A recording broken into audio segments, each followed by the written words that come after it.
Okay, in the last question of homework 1, we're going to do a scenario where we examine the effects of what's called restrictive monetary policy in the Keynesian model and in the Neoclassical model. We have the aggregate demand curve and the short and aggregate supply curve for a Keynesian model here. We know this is Keynesian because the price level along the short and aggregate supply curve is not affected by GDP.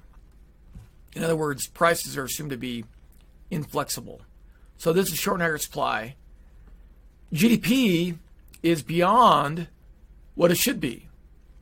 You can think of this as an unsustainable boom. GDP is more than what it should be, short and aggregate supply.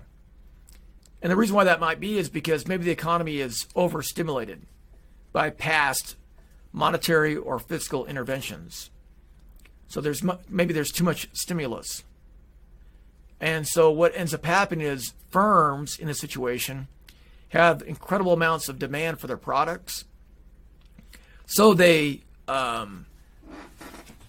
overstaff, maybe they overbuild their facilities, and people as a result are working not just one 40-hour job a week, but maybe they're working 2 40-hour jobs a week, or maybe they're working double shifts. They're working 40 hours at regular time and working 40 hours of overtime.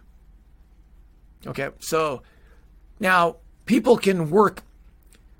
They can work at that high level for a short period of time, but eventually they're going to get burnt out, I think. So that's why I say it's probably unsustainable. Okay, so to find the new equilibrium, or find the original equilibrium, you take the original demand curve, you set it equal to the supply curve, you solve for y, and you get 20.022. We've already done that a couple of times. I'm going to spare you again. Then you plug this value into here, and you get 11.29 for the price level. If you plug this value into this equation, you get 11.29. Now, because real GDP is more than potential, the output gap is now positive. We call that an inflationary gap. So now the output gap is positive because real GDP is more than potential. So it's calculated in Excel.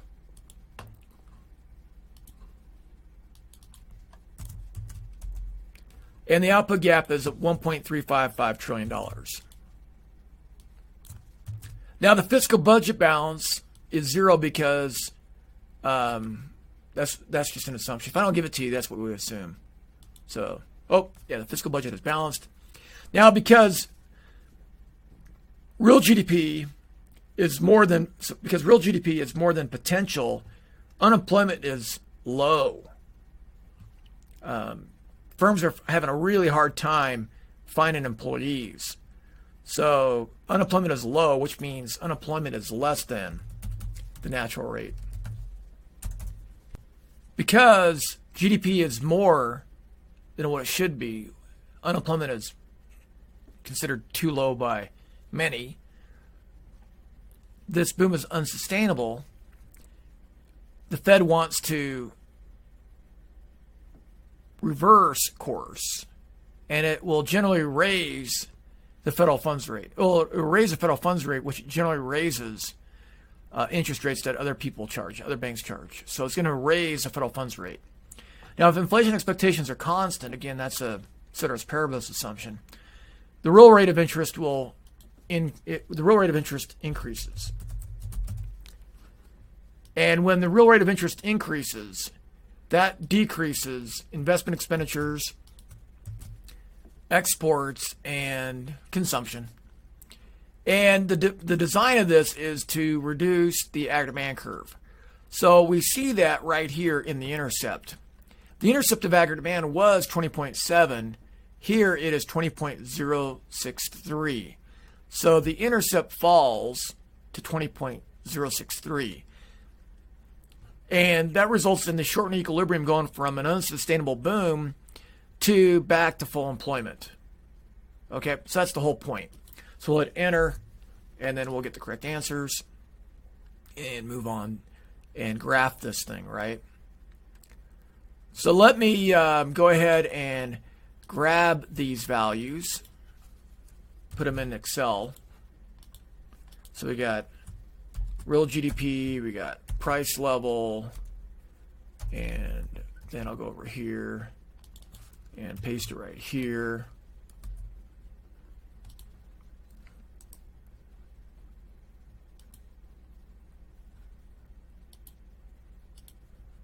Let's see. Okay, so real GDP was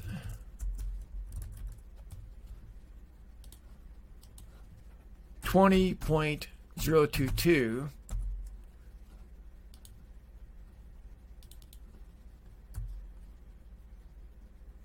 and the price level was 11.29.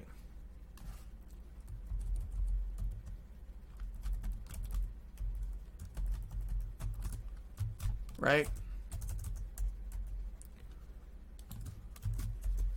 Okay, what is those values? What are the values now, I should say?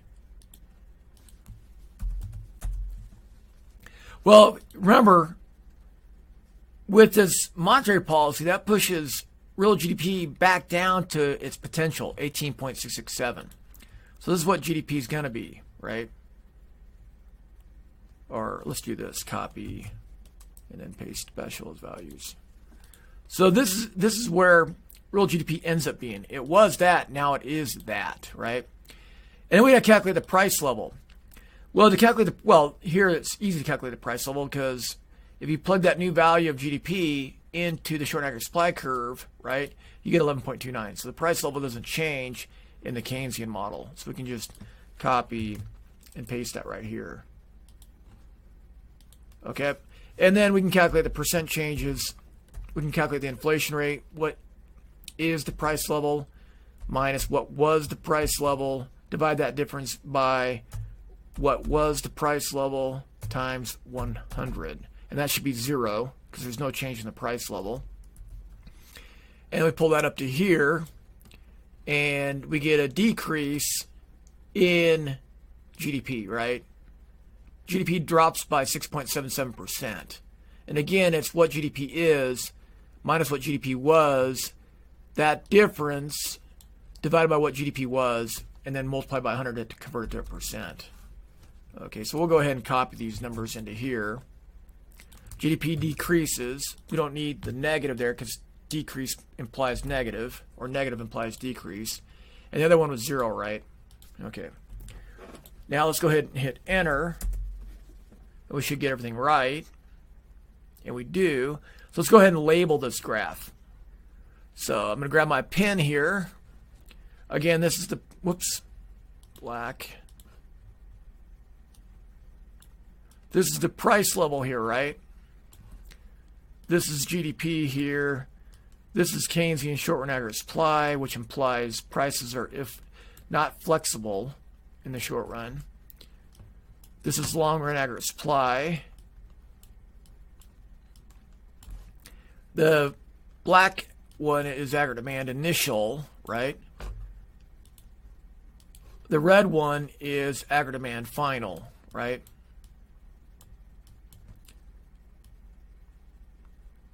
So aggregate demand final, GDP levels potential. Aggregate demand final price level is whatever the price level was initial. So here's initial equilibrium, and GDP is greater than potential, right? GDP is greater than potential. And GDP, value of GDP was what? 20 point, I'll just call it 20.022. I'll just call it 20.0. And what was the potential? 18.667. We'll call it 18.7.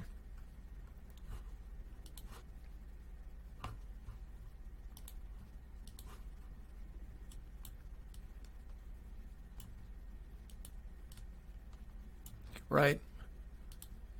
GDP now is equal to potential, right? In either case, the price level is the price level, right? So the price level was 11.29.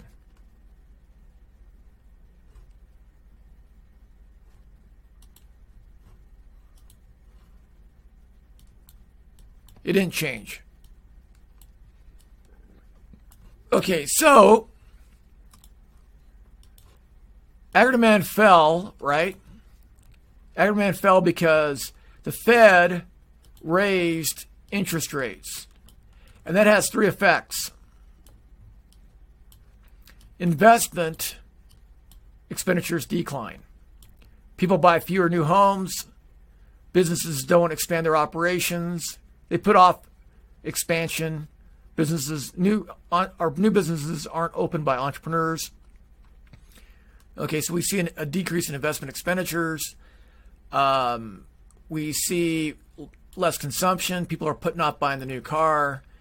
And then we also see a decrease in exports. And the reason why we see a decrease in exports is because real rate of interest, right, is increasing. If the real rate of interest is increasing in the United States, ceteris paribus, then foreign investors want dollars to buy government debt, our government debt, treasury bonds, notes, and bills. So they convert their currency into dollars. So that increases the demand for dollars, which increases the prices of our goods that we sell throughout the world, our exports. And higher export prices reduce our exports. So these three things are what cause aggregate demand to shift in. We end up with less GDP, an increase in unemployment, because unemployment was too low. It has to go back up to its natural rate, and there's no change in prices. So there's no change in prices. They're constant.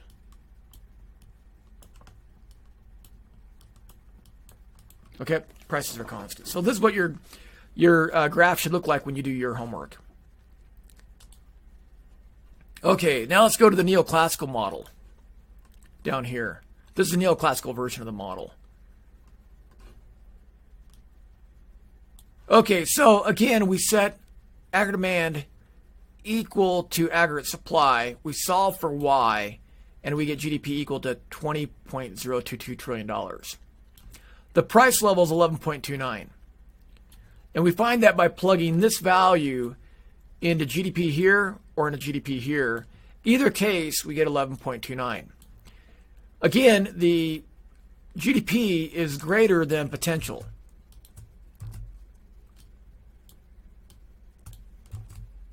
GDP is greater than potential. And you can see it right here. We have short aggregate supply curve sloping up because the slope is no longer zero. We got longer aggregate supply, which corresponds to potential GDP.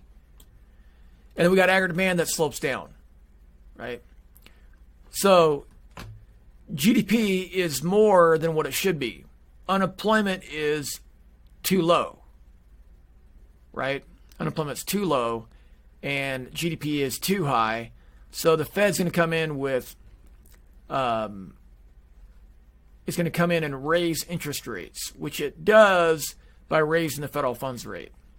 So the unemployment rate is too low. That means it's less than the natural rate of unemployment. Let me calculate this in Excel.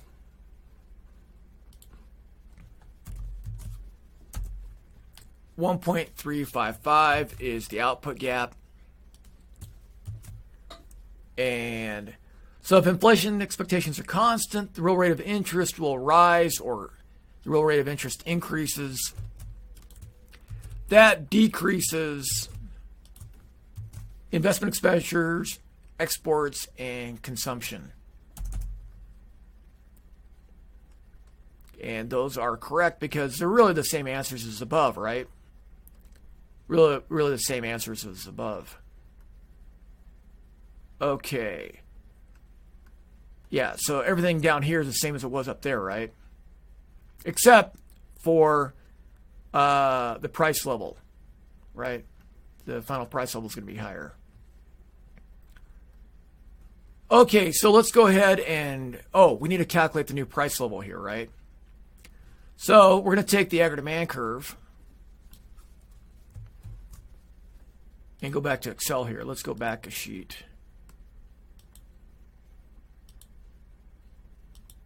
Where was that at?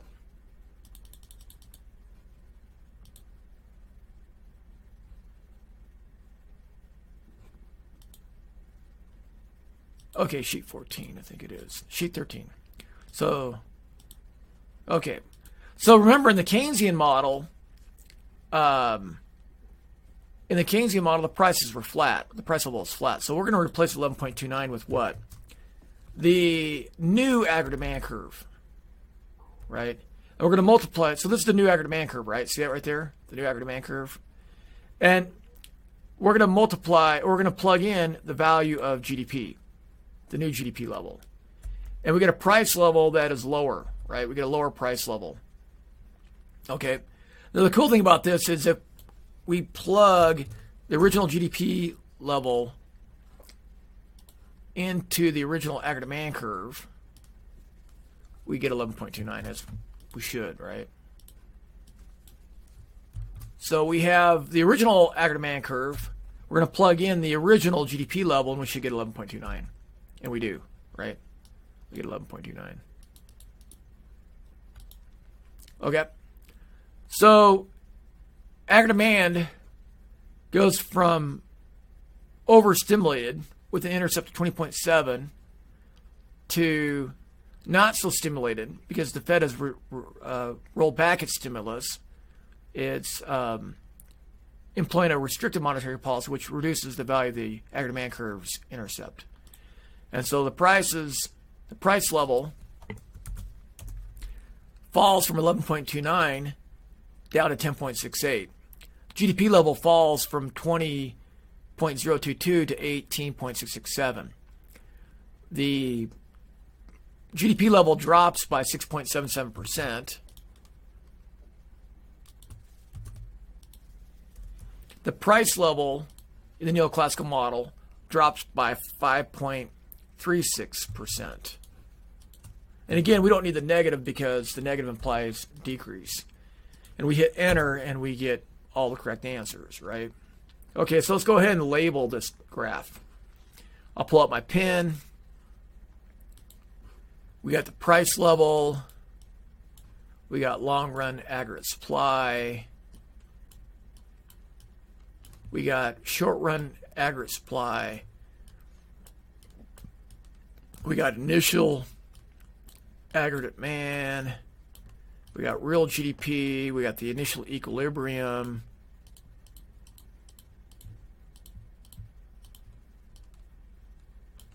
We got the initial price level.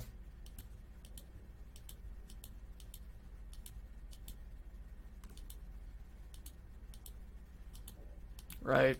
Initial price level. The initial level of GDP was 20 point, we'll just call it 20.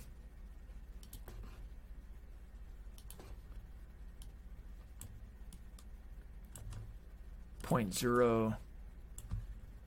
The initial GDP level, or the initial price level, was 11.29.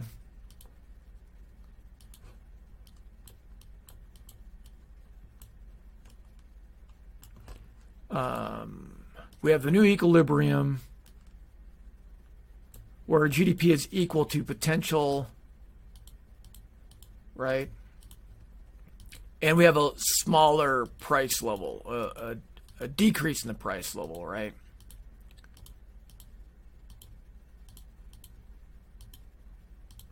So we have a decrease in the price level. We have a decrease in GDP caused by a decrease in aggregate demand. And interest rates were raised. Real rate of interest went up. And this had three effects. Investment went down. Investment expenditures went down. Exports went down. Consumption went down, right? GDP fell back to its potential level. Unemployment rose up to the natural level. And the price level, we had deflation. Price level fell. So we have a deflation. Okay. What was the new price level? The new price level was 10.68. 10.68. And the new GDP level was potential 18.667. I'll call it 18.7. Okay, and that's how your graph should look, but with your numbers, right? So I'll go ahead and erase all that. And we should be done. Everything's good. And then you just have to answer these kinds of questions. So screenshot your graph, screenshot that, paste them into Word, type up your answers down here, and then after you're done with typing up your answers to these questions, print that off, and then label your diagrams with a pencil, and then submit them to the memo Dropbox.